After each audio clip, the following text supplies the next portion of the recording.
Megastar Shakib Khan যেটা করে দেখাতে পারেন অনেকের কাছে সেটা এখনো স্বপ্ন। কারণ উনি যে রেকর্ডটা তৈরি করতে পারেন না, সেটা মানে অন্য কোনো অ্যাক্টররা পারে না বলতে গেলে। তো তাই জন্যে উনি আজকে মেগাস্টার, তাই জন্যেই উনি আজকে গ্লোবাল স্টার। আজকে তোমাদেরকে জানাবো তাণ্ডবের কোথায় শুটিং, চশমাটা একটু খুলি চোখে লাগছে তাই জন্য আর কি। তো তাণ্ডবের কোথায় শুটিং হতে চলেছে সেটা তোমাদেরকে জানাবো। তার পাশাপাশি জানাবো কবে থেকে তাণ্ডব সিনেমা ফ্লোরে যেতে চলেছে, সব কিছু নিয়ে আজকের এই এক্সক্লুসিভ ভিডিও। তো hello friends, welcome to the new episode of my channel. আমি মৈনাক আর আপনারা দেখছেন মৈনাক এক্সপ্লেন্ড ইউটিউব চ্যানেল। তো সবার ফার্স্টে তোমাদেরকে বলি তাণ্ডব সিনেমা শুটিং কোথায় হতে চলেছে। তার আগে একটু ফিরে যায় তুফানের সময়। তুফানের শুটিং কিন্তু হয়েছিল আমাদের কলকাতাতে, বরবাদের শুটিং হয়েছিল কিন্তু মুম্বাইতে। মানে মোট কথা আমাদের ভারতেই শুটিং হয়েছিল, কিছু পার্ট বাংলাদেশে হচ্ছে, ভারত বাংলাদেশ মিলে হচ্ছে। মেগাস্টার সাকিব খান এখন শুধু ভারত বাংলাদেশ না, উনি আজকে ইন্টারন্যাশনাল খেলছেন।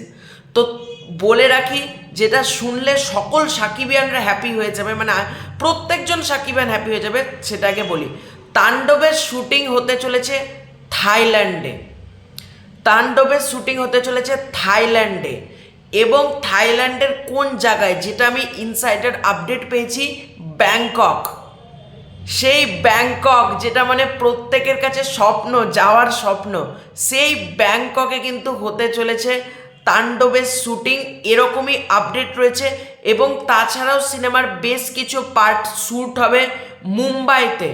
মুম্বাইতে কিন্তু বেশ কিছু পার্ট শ্যুট হবে, এরকমই কিন্তু আপডেট রয়েছে যে মুম্বাইতেও কিন্তু বেশ কিছু পার্ট শ্যুট হবে, এবং ম্যাক্সিমাম পোর্শন কিন্তু সিনেমার শ্যুটিং হবে থাইল্যান্ডে।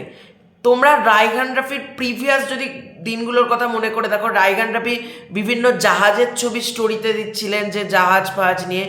আমরা তখন মনে করেছিলাম মনে হয় রায়হান রাফির লায়ন সিনেমাটার জন্য ফ্লোর সে থাইল্যান্ড বলে মাঝে মধ্যে দিচ্ছিলেন না। তো রায়হান রাফি তখন বিভিন্ন থাইল্যান্ডের বিভিন্ন জায়গায় রেকি করে ফেলেছেন অলরেডি। তো আমরা যেটা ভেবেছিলাম লায়ন সিনেমার শুটিং হবে থাইল্যান্ডে, তো সেটা হবে কিনা সেটা পরবর্তীকার ব্যাপার, যেটা আমাদের জিদ্দার সাথে লায়ন আছে সেটা পরের ব্যাপার।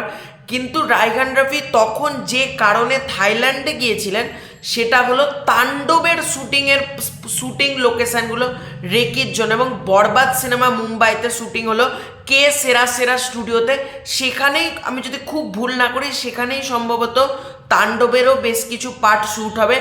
এছাড়াও শুটিং পার্টের মধ্যে আমাদের কলকাতায় বেশ কিছু দৃশ্য ধারণ হতে পারে, তাছাড়াও বাংলাদেশেও বেশ কিছু দৃশ্য ধারণ হওয়ার কথা রয়েছে। মানে থাইল্যান্ড আর তোমার মুম্বাই দুটো কনফার্ম আছে, মানে আমার কাছে যে আপডেট।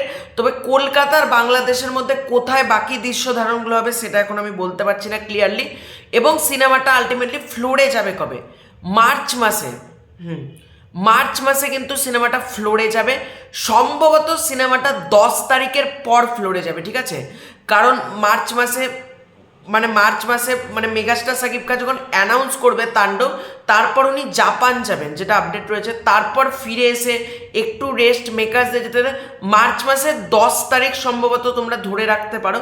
এর আগে যদি হয় সেক্ষেত্রে আমি তোমাদেরকে বলে দেবো, বাট আমার কাছে যে আপডেট আছে 10 তারিখে কিন্তু সিনেমাটা ফ্লোরে যাবে, ঠিক আছে? তাণ্ডব সিনেমা 10 তারিখে ফ্লোরে যেতে চলেছে। তো কেমন লাগলো বলে আপডেটটা পেয়ে কমেন্ট করে জানিও। এই ভিডিওটা ভালো লাগলে লাইক করতে পারো, শেয়ার করতে পারো। চ্যানেলে নতুন হয়ে থাকলে প্লিজ চ্যানেলটাকে সাবস্ক্রাইব করে পাশে থেকো, যাতে এরকম লেটেস্ট আপডেটগুলো সবার আগে তোমার কাছে চলে যায়। তো বাই বাই।